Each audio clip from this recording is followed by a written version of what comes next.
On a luxury cruise in the middle of nowhere, high school detective Sakuya Otsuki is pulled into his strangest mystery yet, his own murder. Every time he dies, he wakes up again, trapped in a deadly loop he can't escape.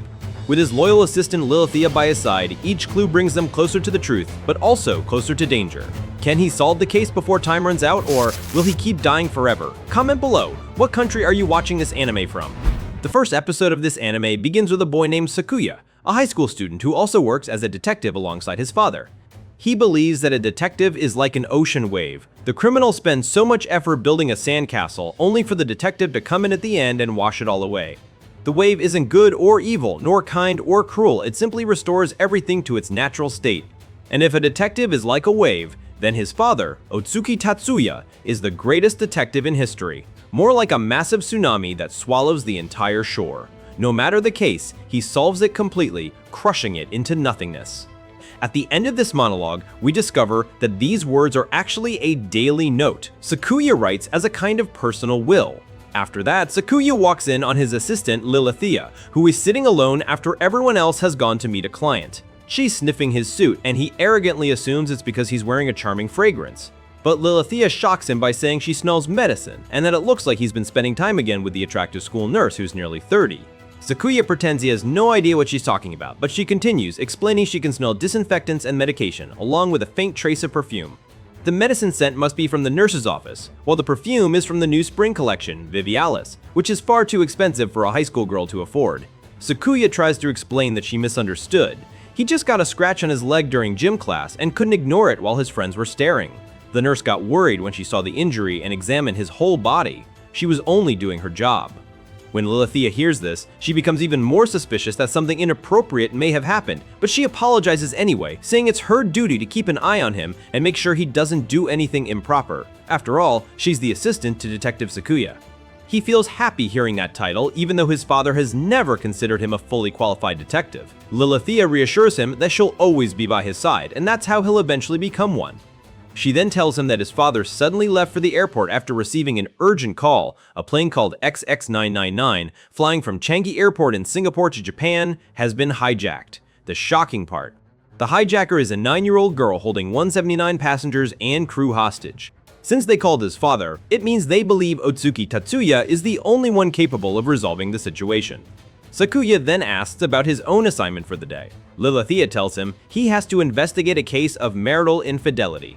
His target is Katsuragi Makoto, 43 years old, a successful film producer behind many hit movies. His mission is to track him aboard the luxury cruise ship Queen Erie, traveling from Yokohama to Singapore.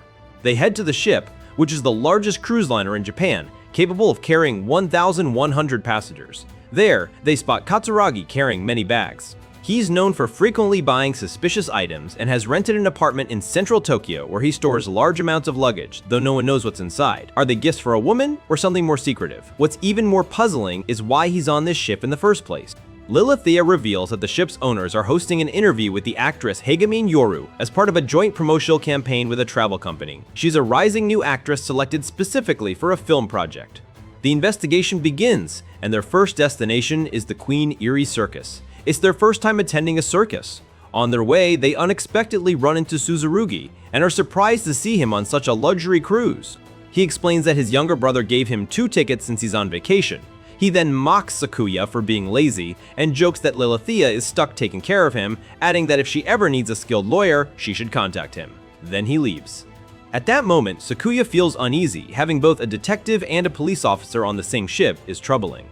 They enter the show, and Lilithia reminds Sakuya not to get distracted and to stay focused on their target. But Sakuya quickly gets absorbed in the performance, especially when knives are thrown at a circus girl, making him nervous. Lilithia calms him down and tells him to stay focused. Then, a clown appears on stage. His name is Piero. Lilithia explains that this is a special kind of clown, Piero. He has tear-shaped paint on his cheeks, and if the tears aren't there, then he's just a regular clown. Meanwhile, Sakuya notices that Katsuragi is always alone with no woman by his side.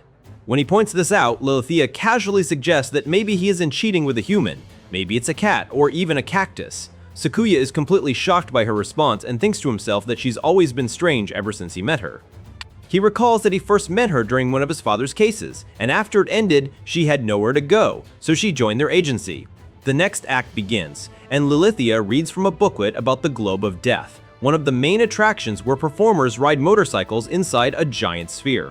After the show, Sakuya asks Lilithia to keep watching Katsuragi while he goes to gather more information from the people around him. He tells her not to get distracted by the temptations of the cruise. She confidently replies that she won't. Despite the ship being full of entertainment at night, she insists she would never fall for such temptations. They say goodbye and split up. The scene then cuts to Sakuya in the restroom where a girl suddenly falls in front of him. He rushes to check if she's okay, but she quickly apologizes. When she realizes she's in the men's restroom, she screams loudly. Sakuya helps her up, looks into her eyes, and recognizes her. It's Yoru! Sakuya is surprised when she figures out he's a detective just from hearing him talk to himself in the restroom. Yoru then asks him for help finding a cat named Lulu. She heard it meowing inside the ventilation ducts and went in after it, but the floor collapsed beneath her, causing her to fall into the men's restroom. Lulu is actually Katsuragi's cat. He loves cats and brought several of them on the cruise, but one escaped. Even though Katsuragi didn't ask her to search for it, she decided to do it on her own. Sakuya agrees to help her, mainly because he wants to get closer to her and learn more about Katsuragi. Yoru tells him that she's going to play a high school detective in an upcoming film, so searching for the cat is like training for her role. She wants her first leading performance to be a success. They split up, each heading in a different direction. Sakuya begins searching through the ventilation and cargo areas, where he meets a boy and asks if he's seen a cat. The boy says no, but mentions that he sometimes sees rats in the cargo storage ahead, so maybe the cat is there too. Sakuya heads to the cargo area and calls out for the cat. Suddenly, he bumps into something, and to his shock, it's a dead body. He freezes, unable to pretend he didn't see anything. Then he notices a remote control device used to lift and maintain motorcycles. He realizes it's positioned too high for someone to have used it to hang themselves. Even a few extra centimeters would have been enough to choke the victim, and if they had lost consciousness and dropped the remote, the machine would have stopped lifting them. Sakuya quickly calls Lilithia, telling her that something terrible has happened in the cargo storage on the first floor. But right after the call ends, he hears a cat's meow. He follows the sound and finds a phone on the ground. As he tries to pick it up and unlock it, someone suddenly attacks him from behind, stabbing him in the neck. He collapses to the floor, struggling to see his attacker, and realizes it's Piero. The clown takes the phone and walks away. As Sakuya lies there dying, he thinks to himself that death is terrifying and he hates it, whether it's his own or someone else's. Being a detective feels like a profession that leads you straight to your death. Just then, Lilithia arrives and saves him.